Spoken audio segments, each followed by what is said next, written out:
Here is the resin the brand sent it to me to review, and now let's check it out.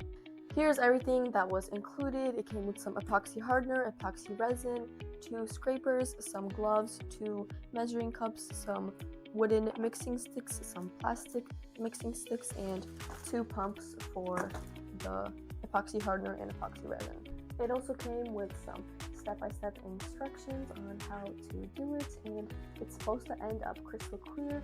It resists yellow, it's self-leveling, and it's easy to mix. So I got this silicone mold right here for a hair comb. Now let's check it out and see how it turns out.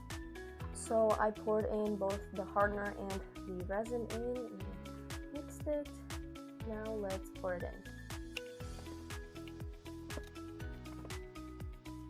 Now we have to wait 8 to 24 hours for it to fully cure.